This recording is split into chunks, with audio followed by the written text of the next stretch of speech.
है वो भी ख़त्म नहीं हुई और उसी ग्राउंड के ऊपर इमरान खान साहब के पेपर्स जो हैं वो रिजेक्ट किए जाते हैं कि वो नाअहल है। तो आप देख रहे हैं कि इंसाफ का जो दोहरा निज़ाम है वो आपके सामने है। बाकी रही चैलेंज की बात, तो आज तीसरा दिन है, हमने तमाम डॉक्यूमेंट्स जो हैं उसके पूरे करने थे। आपको पता है कि सबसे ज़्यादा जो मामला है इस वक्त वो ये है कि हमें कोई उसकी सर्टिफाइड कॉपी जो है वो लेने में इतनी दुश्वारी है कि आरओ साहब वहाँ पर बैठते ही नहीं हैं और अगर आएँ तो सर्टिफाइड कॉपी देने से इनकार किया जाता है, बल्कि अगर कोई लेने जाए उसे उठा ली जाता है। नॉमिनेशन पेपर्स जमा करवाते हुए जो दुश्वारियाँ हुई, जैसे लोगों को उठाया गया, इसी तरह से आप देख रहे हैं कि वो सर्टिफाइड कॉपियाँ लेने के लिए भी उतनी ही दुश्वारी है। और आगे इलेक्शन जो हैं वो कैसे फ्री एंड फेयर होंगे, किसी हवाले से कोई मुबम नहीं है। लीगल टीम बिल्कुल चार्ज है और कोई ऐसी मिसगाइडेंस के हवाले से ऐसी कोई बात नहीं है। ये ऐसा नहीं है कि कोई एक शख्स इमरान खान से मिलता है,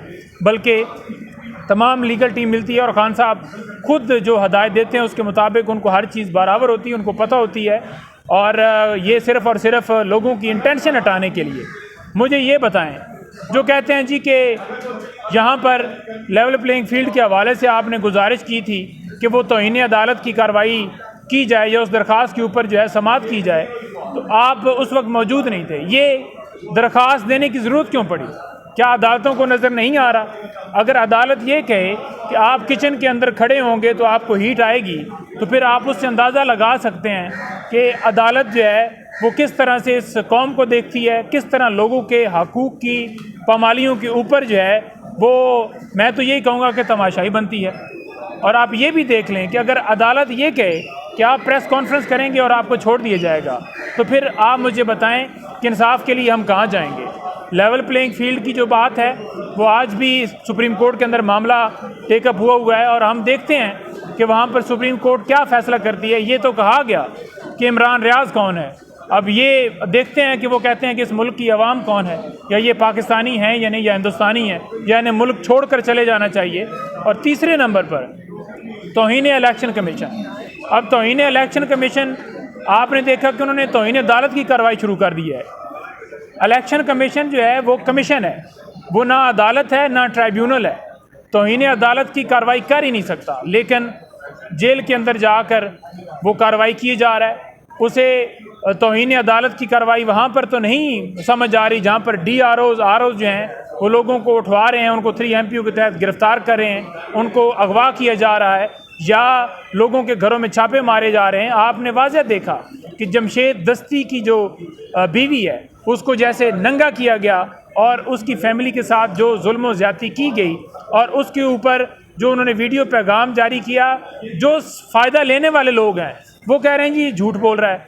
ठीक है, क्योंकि वो सियासत में इस हद तक अंधे हो चुके हैं, इस हद तक उस कुर्सी के ऊपर बैठने के लिए उनकी आंखों के आगे पर्दा आ गया है कि उन्हें समझ नहीं आ रही। अखलाकियात की तमाम हदें जो हैं वो पार कर चुके हैं। इमरान खान इस वक्त जो जंग लड़ रहा है वो इस कौम की इस हकीकी आज़ादी को हासिल करने के लिए, कि इस मुल्क के लिए। और इंशाअल्लाह ताला आप देखेंगे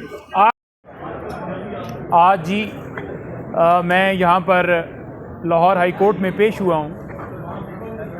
मेरे कागजात नामजदगी जो हैं उनके ऊपर इतराज़ ये लगा था कि मैंने जो एसेट शो किए हैं उसमें 3 गाड़ियों का ज़िक्र, 2 गाड़ियों का और 1 मोटरसाइकिल का ज़िक्र नहीं किया, और मैंने सिर्फ 1 गाड़ी के बारे में बताया है। तो मैं बड़ा वाज़ेह कहना चाहता हूँ कि मेरे पास जो गाड़ी मौजूद है मैंने उसका ही कानूनी तौर पर बताना है, और जो गाड़ी या मोटरसाइकिल सेल हो गया है, गाड़ी मेरी आज से 1 साल पहले सेल हुई है, और मोटरसाइकिल जो है वो अगर 2015 में सेल हुआ है तो मैं उसका क्यों लिखूंगा एसेट के अंदर?